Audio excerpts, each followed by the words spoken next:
It was Christmas Eve, and although it was still afternoon, lights had begun to appear in the shops and houses of the little Russian village, for the short winter day was nearly over.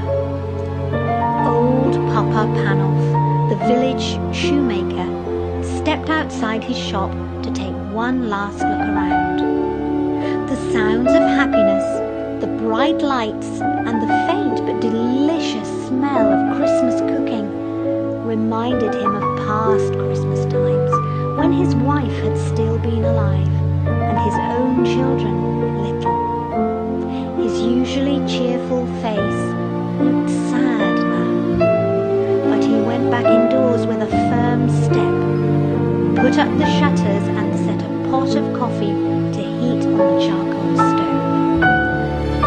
Papa Panov did not often read, but tonight he pulled down the big old family Bible and slowly tracing the lines with one forefinger, he read again the Christmas story. He read how Mary and Joseph, tired by their journey to Bethlehem, found no room for them at the inn. Oh dear, exclaimed Papa Panov. If only they had come here, I would have given them my bed, and I could have covered the baby with my patchwork quilt to keep him warm.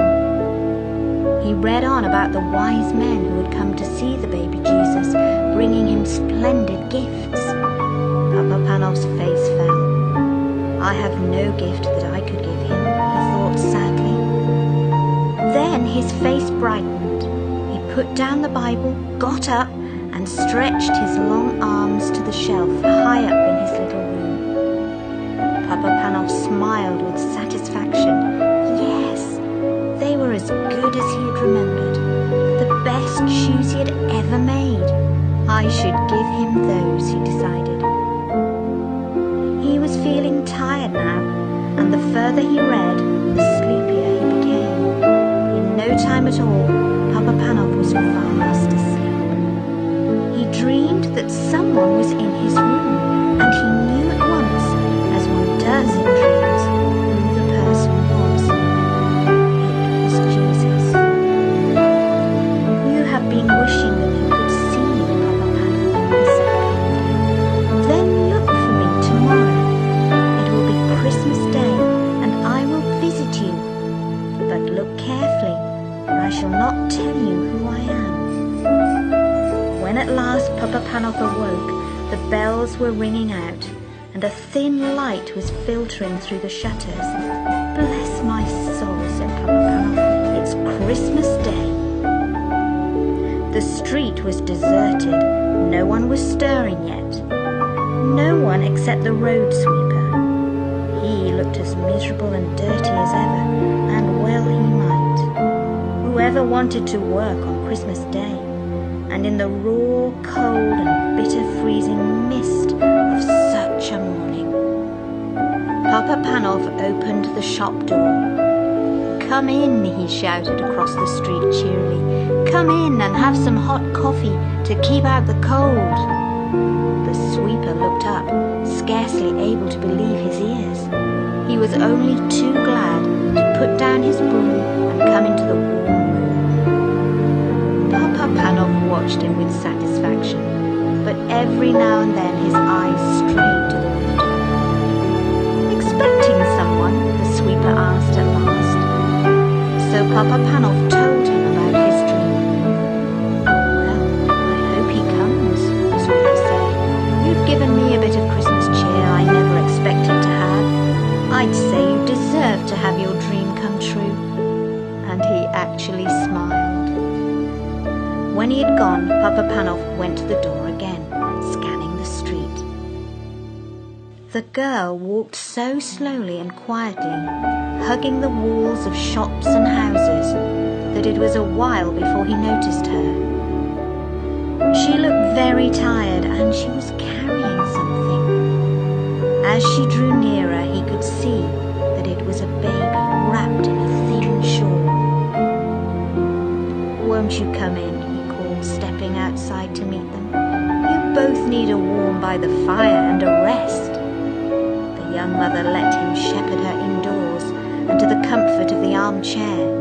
She gave a big sigh of relief. "I'll warm some milk for the baby," Papa Panov said. "I've had children of my own. I can feed her for you." He took the milk from the stove and carefully fed the baby from the spoon, warming her tiny feet by the stove at the same time. "She needs shoes," the cobbler said. But the girl replied, "I can't afford shoes. I've got no husband to bring home money. I'm on my way to the next village to get work." A sudden thought flashed through Papa Panov's mind. He remembered the little shoes he had looked at last night, but he had been keeping those shoes for Jesus. He looked again at the cold little feet and made up his mind. "Try these on her," he said, handing the baby and the shoes to the mother. The girl smiled happily, and the baby gurgled with pleasure. "You have been so kind to us," the girl said, when she got up with her baby to go. "May all your Christmas wishes come true." But Papa Panov was beginning to wonder if his very special Christmas wish would come true. He looked anxiously up and down the street. There were plenty of people about, but they were all faces that he recognized. They were neighbors going to call on their families. They nodded and smiled and wished him Happy Christmas. Or beggars, and Papa Panov hurried indoors to fetch them hot soup and a generous hunk of bread, hurrying out again in case he missed the important stranger. All too soon the winter dusk fell. When Papa Panov next went to the door and strained his eyes, he could no longer make out the passers-by. Most were home and indoors by now, anyway.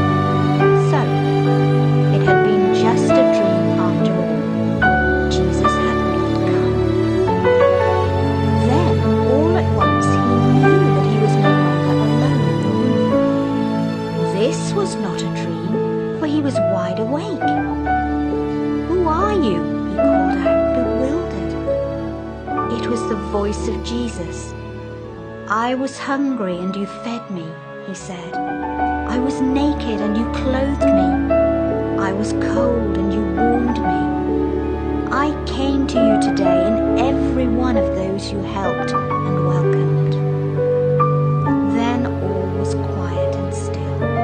A great peace and happiness seemed to fill the room, overflowing Papa Panov's heart until he wanted to burst out singing and laughing and dancing with joy. So he did come after all.